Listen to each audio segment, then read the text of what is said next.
Hello and welcome to another video. Today we will talk a little bit more about the mnemonic, the family seed, and also the secret numbers, which are XAM specific, or to be more accurate, XRP specific. Alright, so the first thing I'm going to highlight here, never ever share any of those three things. So never share your mnemonic with anyone, never share the family seed with anyone, and never share the secret numbers with anyone. Otherwise, you're risking losing all your funds. All of them can be gone.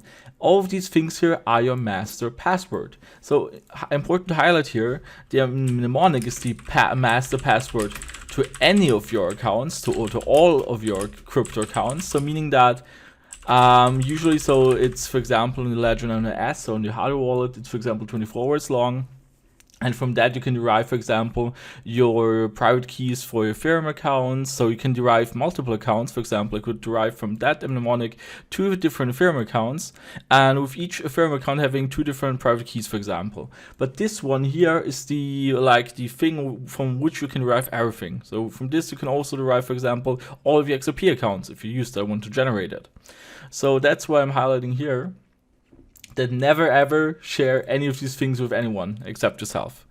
Like I said, yeah, master password to all of your accounts, master password to one specific account, password to one account. So then again here also the same, it's the same with that one here, master password to one specific account. Secret numbers, yeah.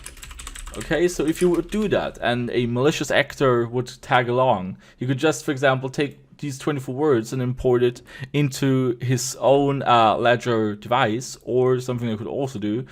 He could just go to XAM app or any other app there is, go to the place with switch account, who just goes to add account and imports your full access and imports your mnemonic. So you can just go along, and if you would have shared that, the person could just copy and paste, so has to write it down there. See if the copy and paste works good. No, it does. So in this way it doesn't work. So I will try. Oh yeah, I've got an idea.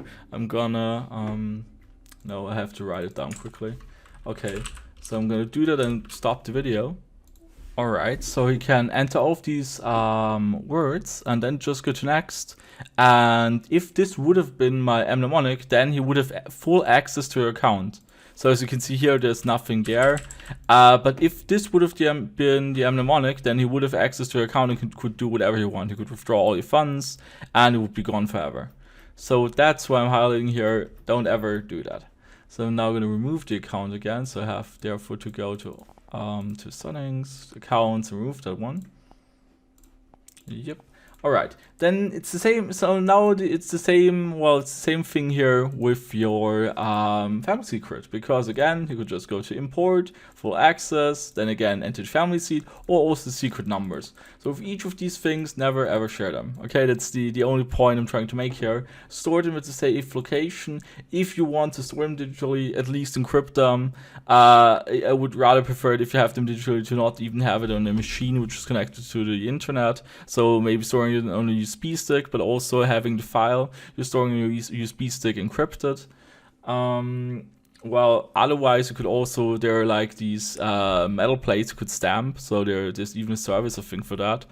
So you can engrave your mnemonic yourself there, stuff like that. So just find a way. So obviously I know it's hard to preserve it for a long time, because you won't ever need the mnemonic, just in case, for example, if you already have a hardware wallet. If you're using a software wallet and have the mnemonic there, then you won't ever need it, because you only need the PIN code.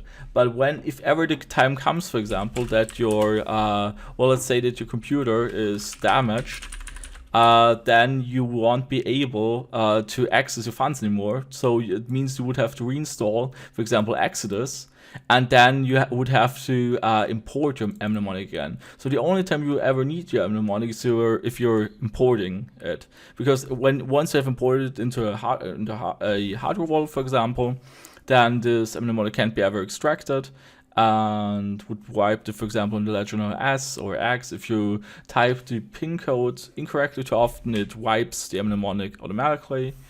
Also, like I said, on your computer, the mnemonic gets encrypted, so it's storing it on there, but in a way only with your password it can get accessed.